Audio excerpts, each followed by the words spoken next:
Wednesday, and had a good week of preparation so far. Expect to have a great day today.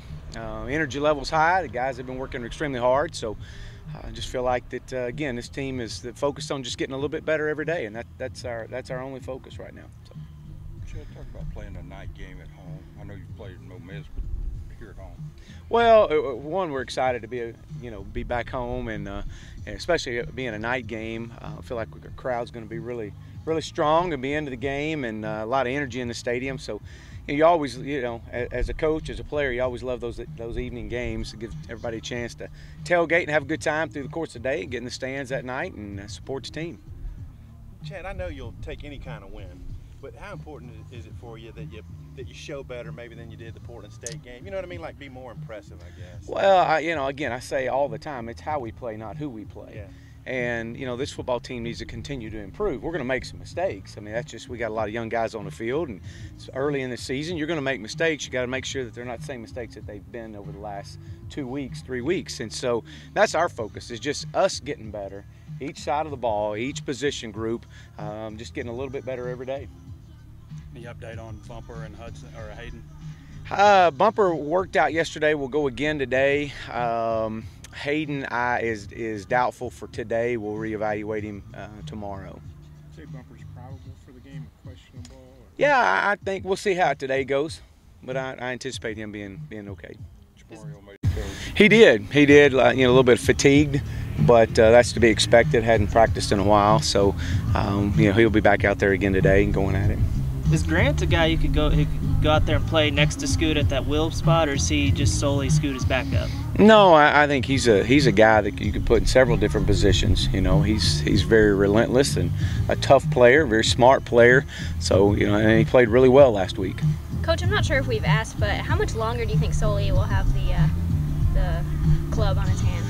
I think we're probably going to have for the majority of the season. Yeah.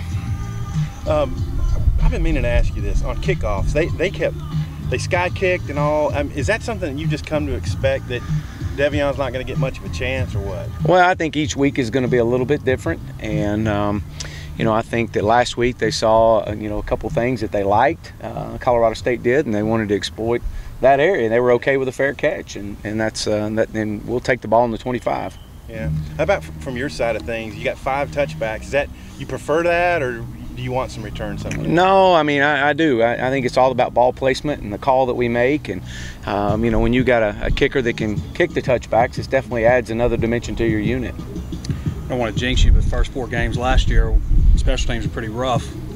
You've got to be happy with how things have gone so far. Well, I thought that's improved since the winter.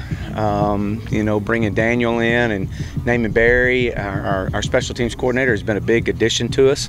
They work great together, and I think that it's really showed off of the intensity at practice, the attention to details that these guys bring to those units. So, I think this is that area of our football team has been much improved.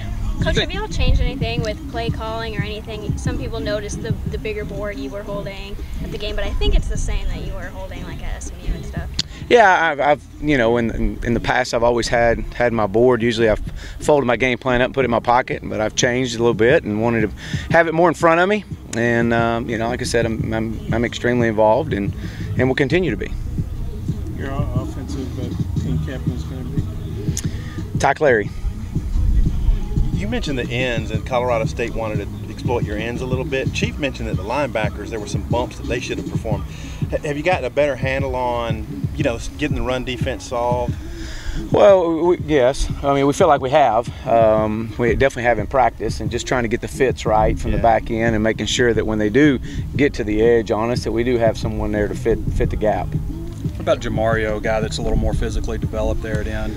How can he help you? Well, we hope he'll provide depth that would help us out a bunch, and so and obviously his size, his experience will definitely help those young guys out. If you guys are up by a considerable amount, who would you throw in there after Nick at quarterback? I'll cross that bridge when I get there. I just want to be up. Would you like at some point to see KJ, if not this game, at some point in the season? I think you would love to see all your young players get out there and have an opportunity to play, but look, we got to get better. We got to get better. That was one game last week. We executed really well. The challenge is, can we string weeks together and put good days on top of good days? And you know, our main goal is to win a football game on Saturday night in front of our home crowd and defend our home stadium. One more. Has Tyson Moore surprised you the last 2 years in his career? Well, he has. I've been really pleased with Tyson. I think he's another player that has really matured, that has really grown a lot, and understanding the system. He's definitely been an asset to our wide receiver room. Thanks, Coach. All right, thank y'all.